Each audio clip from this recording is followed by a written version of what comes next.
Bonjour à tous! Pourquoi définir un temps pour faire revenir son ex? Quand on parle de reconquête amoureuse, on pense souvent finalement au temps qu'il faudrait pour récupérer son ex, 3 semaines, 3 mois, ou alors encore j'entends est-ce que c'est trop tard, ou est-ce que j'ai encore une chance, du fait qu'on soit séparés depuis tant de temps. Mais la vraie question, c'est pas combien de temps ça va durer, c'est comment en fait tu structures ce temps pour pas t'épuiser émotionnellement et du coup perdre le cap. Parce qu'il faut comprendre que sans repère, tu vas généralement stagner, tu vas faire au feeling et le feeling en reconquête, ça fait souvent des dégâts. Dans cette vidéo, je vais donc t'expliquer pourquoi définir un cadre clair dans le temps peut complètement changer ta reconquête, mais sans tomber pour autant dans un ultimatum non plus et sans te mettre la pression. Et pour que ce soit encore plus concret, je vais te raconter l'histoire de Christophe. C'est un coaché qui justement faisait un peu tout, mais dans le flou. Et tu vas voir que jusqu'au jour où on a structuré les choses, là, tout a commencé franchement à changer pour lui. Alors avant de commencer, en complément de cette vidéo, je t'ai laissé accès à une checklist de 14 interdits que j'ai pas choisi par hasard. Tu vas voir, pour certains d'entre eux, ils sont traîtres. Pour y accéder, c'est très simple. Une fois que tu auras terminé de regarder cette vidéo, tu pourras aller dans sa description et donc cliquer sur le lien. Je suis Christelle Lepage, si tu ne me connais pas. Je me présente rapidement. Je suis donc spécialisée dans la dynamique amoureuse et surtout experte en reconquête amoureuse. Sur cette chaîne, j'essaie de te donner un maximum de conseils qui sont testés et approuvés par les gens que je suis au quotidien de mes coachings personnalisés.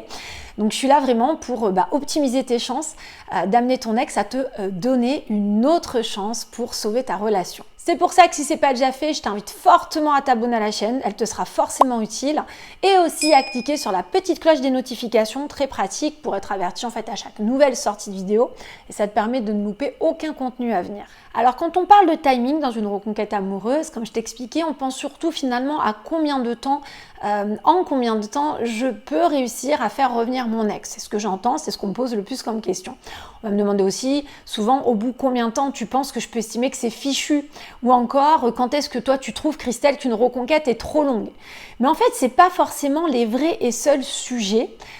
Parce qu'il y a un vrai sujet aussi, c'est de te fixer un cadre clair dans le temps. Donc pas un ultimatum brutal, pas une pression malsaine du style 3 mois ou j'abandonne, mais un vrai cheminement structuré avec des jalons en fait réalistes à respecter. Alors pour donner un exemple, dans un mois, tu pourrais dire, voilà, je voudrais avoir repris un contact léger, sain, sans tension. Et puis dans le deuxième mois, j'aimerais qu'on puisse décrocher un vrai échange, arriver à obtenir par exemple un rendez-vous. Puis au bout de 3 mois, si on arrive à rire à nouveau, à avoir des moments fluides, c'est peut-être que je peux me dire j'ai encore passé un cap, ma reconquête avance. Et là, tu peux te dire du coup, ok, je m'accorde 4 mois finalement, donc 1 mois supplémentaire pour cette reconquête, parce que c'est cohérent, parce que visiblement ça avance. Même si au final, du coup, il te faut 5 ou 6 mois dans ta reconquête, le simple fait de valider ces petits objectifs intermédiaires, comme j'aime les appeler, ça te redonne de l'élan. Tu sens que tu stagnes pas, tu sais où tu vas. Et surtout, tu reprends le pouvoir sur ce que tu vis. Et c'est ça, pour moi, le vrai rôle finalement d'un timing dans une reconquête, c'est t'éviter de naviguer à vue. Alors justement, ça me fait penser à l'histoire de Christophe que j'aimerais te raconter. Avant de t'expliquer comment justement on a dû parler de la vision du temps autrement tous les deux, je veux que tu saches également que j'ai créé un contenu exclusif pour des gens qui ne sont pas en mesure aujourd'hui malheureusement de se payer des coachings personnalisés, mais qui ont complètement le droit, selon moi, d'être accompagnés, d'avoir des conseils ultra riches également.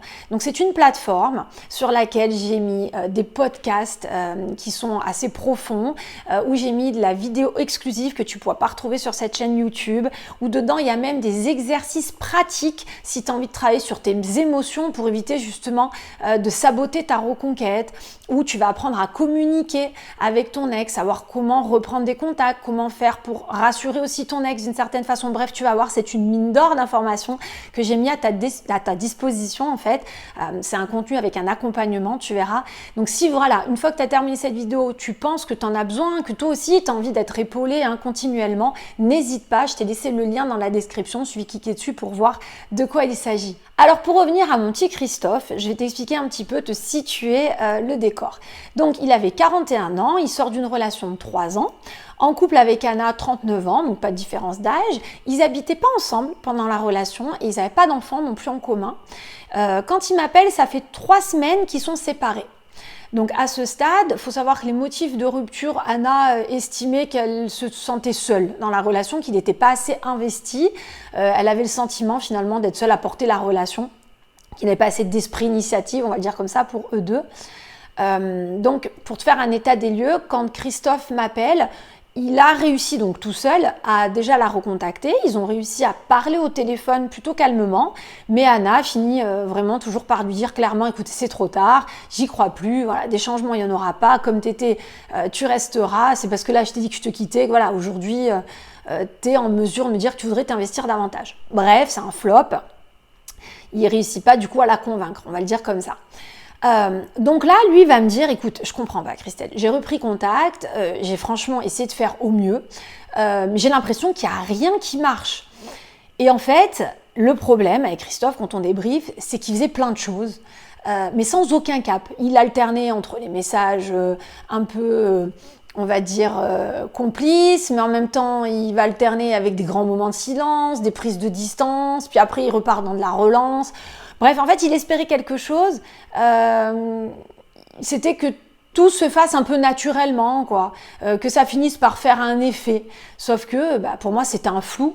Et c'était ce flou-là, d'ailleurs, qui l'épuisait. Et ça envoyait aucun message clair à Anna. Donc ce jour-là, j'ai pas hésité à lui dire que selon moi, Christophe, si tu stagnes, hein, clairement, c'est parce que t'as pas de direction en fait.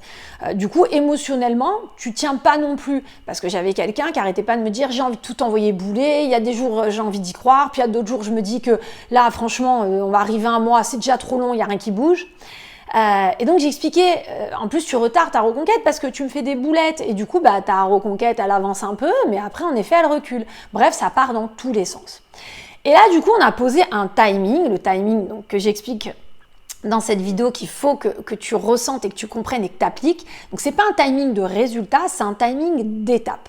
Donc, d'abord, moi, j'ai suggéré de recréer un vrai silence qui repose.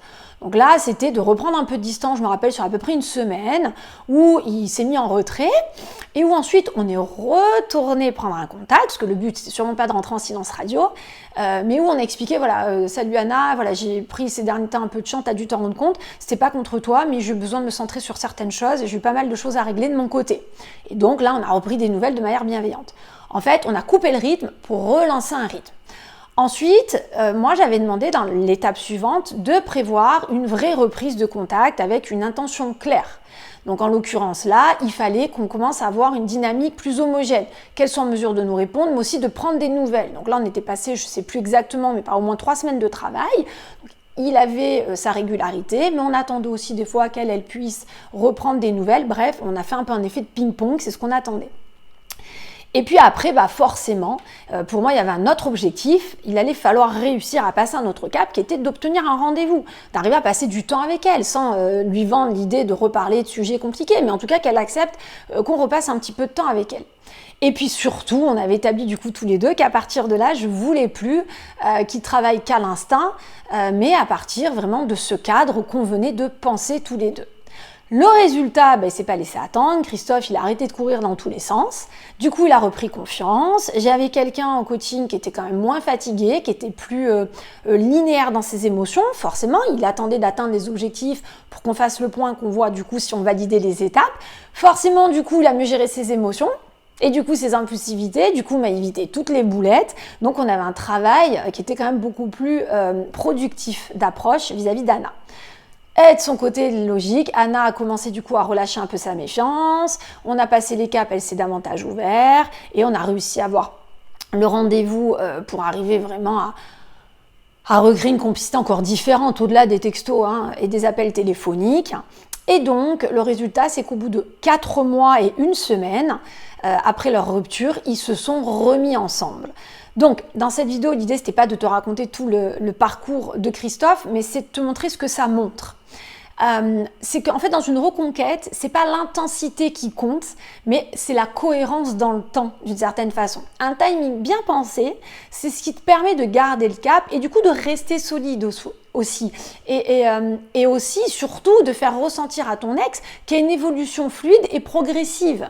Donc, ce que tu dois absolument garder en tête, c'est que ce ne sont pas des grandes promesses qui vont faire la différence parfois avec ton ex, ce sont surtout les étapes franchies une à une, au bon moment et de manière claire. Parce que même ton ex va ressentir que ces caps se passent et même ton ex, à sa façon, va réussir aussi à se sentir en confiance petit à petit. Donc, c'est pour ça que c'est important aujourd'hui de comprendre que oui, je comprends qu'on ait besoin de se fixer des deadlines et je suis la première à inciter dans toutes mes vidéos qu'il faut de la deadline. Il ne faut pas partir tête baissée sans objectif. Mais finalement, je me rends compte, même à travers ces vidéos, que des fois c'est mal compris. La deadline, oui, mais si au milieu, entre le début de ta reconquête et ta deadline, tu n'as pas aussi des objectifs, des timings avec des objectifs clairs, c'est compliqué de te lancer même si tu as une deadline. Parce que parfois, j'ai des gens qui sont se fixer 3 mois d'objectifs, mais comme ils me remportent tous les caps, finalement, quand tu te rends compte qu'il faut rajouter peut-être 1 mois de plus, tu as envie de le faire. Tu tiens bon, tu n'es pas désespéré parce que ça vaut le coup de le faire. Tu sens que le jeu en vaut la chandelle puisque les choses évoluent. Alors, je te rappelle qu'en complément de cette vidéo pour t'aider, pour éviter les boulettes, je t'ai donné une checklist avec 14 interdits à travers un mail. Très simple pour y accéder, il suffit de cliquer sur le lien que je t'ai laissé en dessous de la description de cette vidéo. J'insiste, si aujourd'hui tu n'es pas en mesure de pouvoir t'offrir des coachings personnalisés, j'ai franchement créé un contenu exprès pour toi, accessible en termes de prix, un budget défiant toute concurrence et qui est pourtant très riche en contenu avec des podcasts exclusifs, de la vidéo exclusive, des fiches techniques pour t'aider à gérer tes émotions, apprendre aussi à lâcher prise, pour apprendre aussi à mieux communiquer avec ton ex. Enfin, tu vas voir, c'est vraiment une pépite d'informations riche en conseils. Donc, pour y accéder, pareil, je t'ai laissé le lien, il suffit d'aller voir, tu peux aller regarder un petit peu ce que c'est. Si cette vidéo t'a plu, pense au petit like d'encouragement. Tu peux également t'abonner à la chaîne si ce n'est pas déjà fait, ça te sera utile. Et cliquer sur la petite cloche de notification pour être averti à chaque nouvelle sortie de vidéo. En attendant, moi je te dis à très bientôt.